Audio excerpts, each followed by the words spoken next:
इसका टारगेट है 2380 का। सो 2380 2400 यहाँ तक का मूव अभी भी पेंडिंग है। 2330 का क्लोज है, 2300 के नीचे आपका स्टॉप लॉस होगा।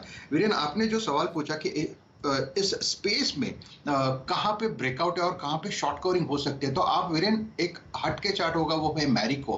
हम ज्यादा बात नहीं करते, लेकिन मैरिको में परसों के दिन ब्रेकआउट हुआ है। जो रेंज था वो रेंज पूरा का पूरा निगेट हुआ है। 400 पे सप्लायर था, 405 का क्लोज है। तो पॉसिबली मैरिको में एक मूव मिलेगा। 420 425 का टारगेट होगा। 400 के नीचे ₹5 यानी 395 ये आपका स्टॉप लॉस होगा।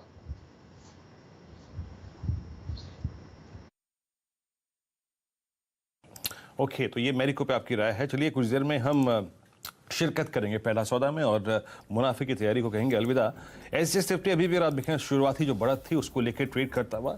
और एक व्यू यहाँ पे और लेता हूँ, एक स्टॉक जो कि हमने शुक्रवार को सबसे पहले पकड़ा था और वो था कंटेनर कॉर्प। उसके बाद अगर आप देखें तो लक्ष्मण जी की खबर करीब 1 बजे आई और उसके बाद इसमें एक और स्ट्रॉन्ग स्विंग आया। मानस, यहाँ पे ऑप्शन एक्टिविटी इतनी स्ट्रांग है कि पूछिए मत। मैं इसको रीड भी कर रहा था। कंटेनर कॉर्प को आज ओपनिंग के बाद और स्पेशली 590 610 की ट्रैजेक्टरी के ऊपर ये क्या कर सकता है? मानस, थोड़ा सा एक्सप्लेन ये भी करिएगा। ब्रेकआउट तो हमने ऑलरेडी देख लिया है और मेरा समझना ये है कि जो पिछला हाई था मेरे ख्याल से 640 के आसपास, स्टॉक उसको टेस्ट करने की कोशिश करेगा। तो ऑप्शन में अगर ट्रेड करना होगा तो मेरे हिसाब से जो 600 का कॉल ऑप्शन है ₹27 के आसपास, उसमें आपको खरीदारी करनी है। ₹18 के नीचे स्टॉप लॉस रखने हैं और ₹50 के टारगेट सेट करने हैं।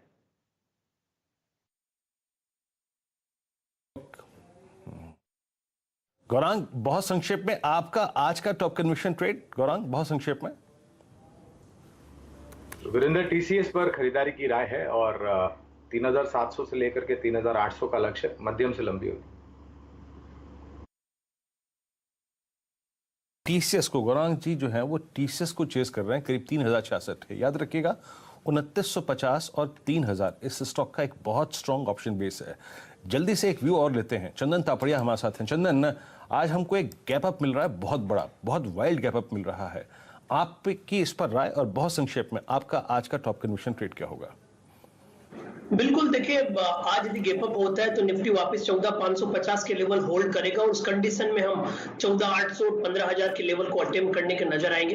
तो 14,550 मेरे हिसाब से ओपनिंग के बाद में एक मेजर सपोर्ट का काम करने लग जाएगा और उसके साथ में 14,800 15,000 के लेवल चुने चाहिए।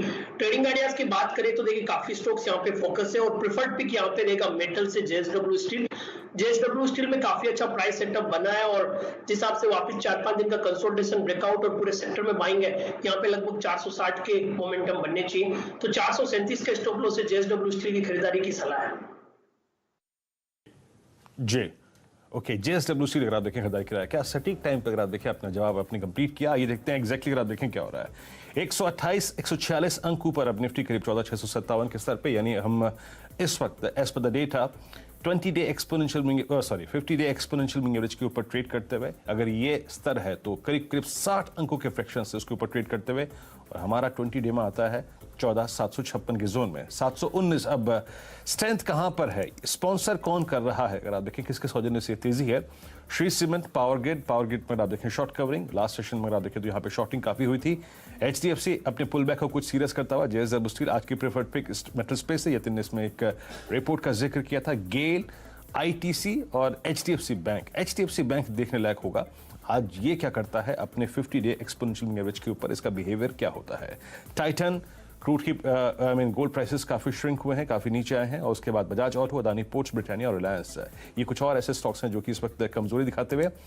और कुछ स्टॉक्स को अगर आप देखें जिनमें रुझान काफी इंटरेस्टिंग और काफी स्ट्रॉन्ग नजर आ रहा है, इस क्रम में जरा एक बार आप लेके आइए और कुछ स्टॉक्स जहां पे अच्छा मूव है।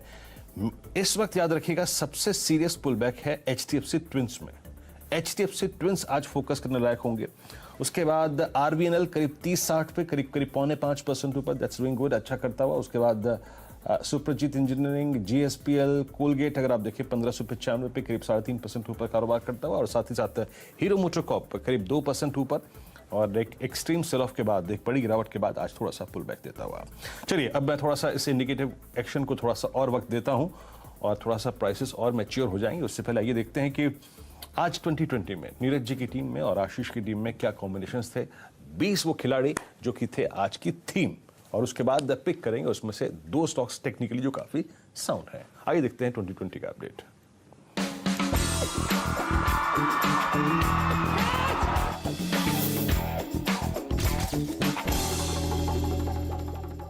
वैसे आज 10 के 10 बल्लेबाज हैं।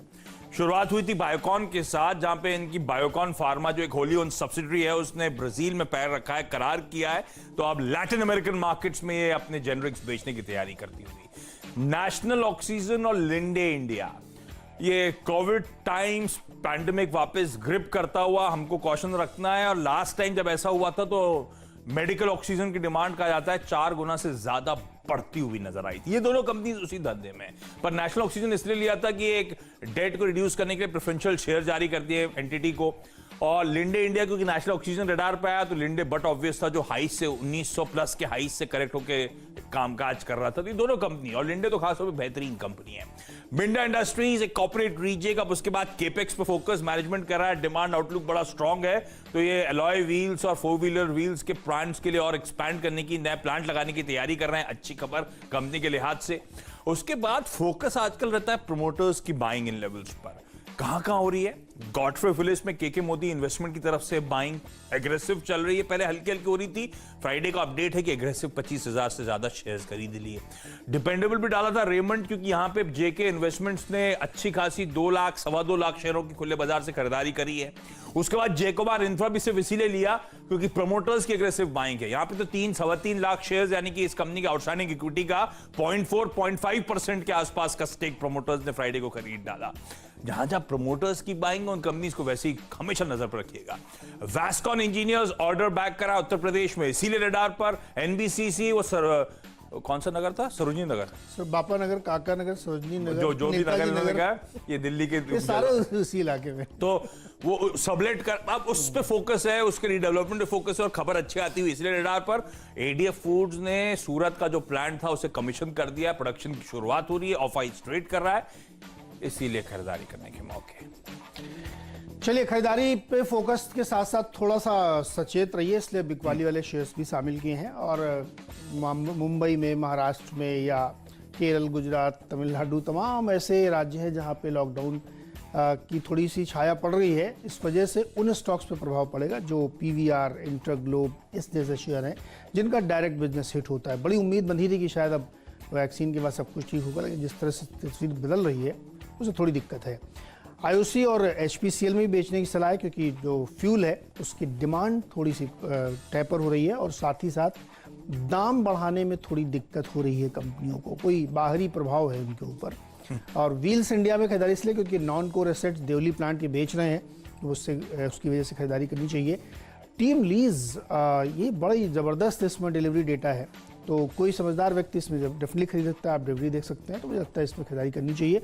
बिजनेस इनका भी बहुत बढ़िया चल रहा है, क्योंकि स्टाफिंग का काम आजकल इन्हीं के थ्रू हो रहा है, तो मुझे लगता है फोकस करना चाहिए। हटसन एग्रो, ये सब डिलीवरी वाले स्टॉक हैं। सुंदरम फाइनेंस, जहाँ पे अच्छी तेजी देखने को मिली। राणे मद्रास में इन्होंने अपने ग्रुप कंपनी राणे होल्डिंग्स को वारंट जारी किए हैं अच्छे खासे प्राइस पे, तो मुझे लगता है वहाँ पे पोजीशन ले सकते हैं। और अंत में आईटीसी, बहुत ही डिफेंसिव स्टॉक है, इतना डिफेंसिव कई बार हिलता भी नहीं है, लेकिन इस मौके पर डिफेंसिव स्टॉक रखना चाहिए, तो यहाँ पर ट्रेड बन सकता है।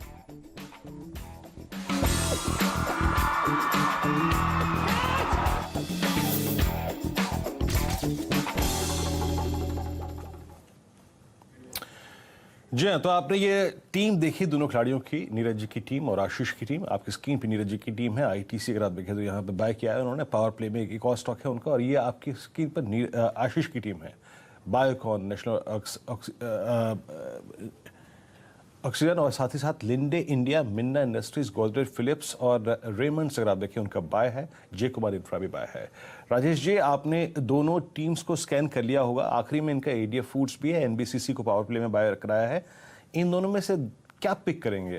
दोनों टीम्स में से आपका प्रेफर्ड टेक्निकल पिक क्या होगा? वीरेंद्र, देखिए, आशीष जी की टीम से मैंने जो पिक किया है वो है बायोकॉन, फार्मा सेक्टर से है, डिफेंसिव है।